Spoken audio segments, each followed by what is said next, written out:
Magandang umaga!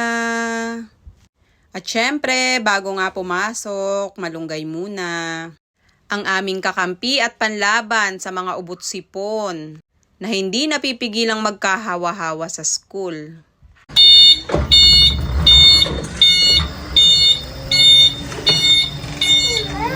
Class picture nga ng mga estudyante ngayon at ang nauna ay mga nursery. Ay Diyos ko, malaking kaguluhan talaga ang nangyayari dyan kung alam nyo lang. At awa naman ng Diyos ay napicturean ng maayos. Kahit medyo maraming pinagdaan ng hirap ang mga nanay at photographer.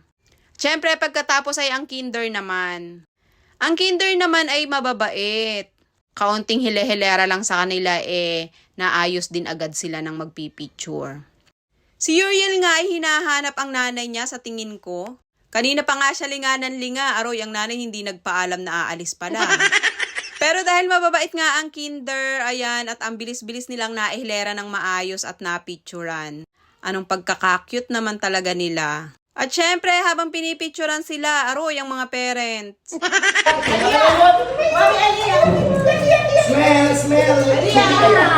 Pagkatapos nga ay grade 1 naman. Oyoy, nakikita ko na si Demien. At saka si Luwan. Ang mababait na grade 1. Ay Diyos ko, i-ready nyo na ang mga gagawin ninyo para mapatimo si Luwan. At talaga namang may taglay na kabaitan, char. Pero nakakatuwa. At talaga namang maaaliw ka talaga sa kanya dahil nga Diyos ko, may taglay talagang kakulitan ng batang ari.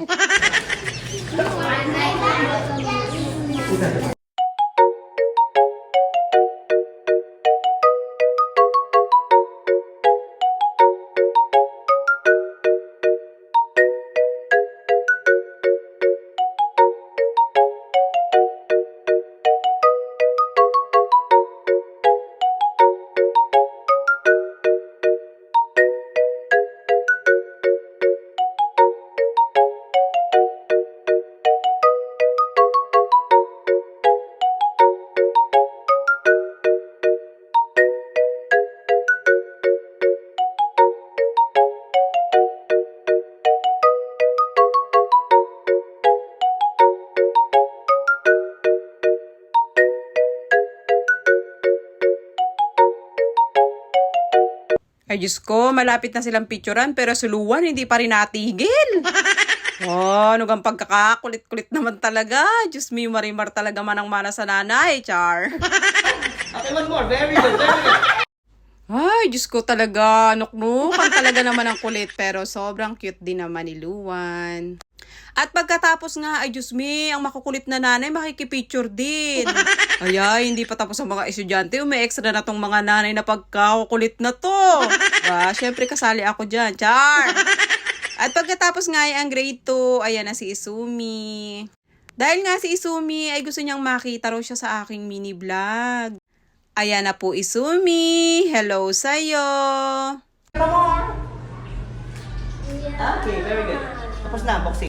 At pagkatapos nga ng picture taking ng mga estudyante, tinawag kami ni Teacher Mel at bantayan daw muna namin saglit ang mga kinder at nursery. Dahil nga ang mga teacher ay lalabas. At dito nga kami na-assign sa nursery. At ang nangyari lang naman sa amin dito ay pinagpawisan ng hindi naman mainit.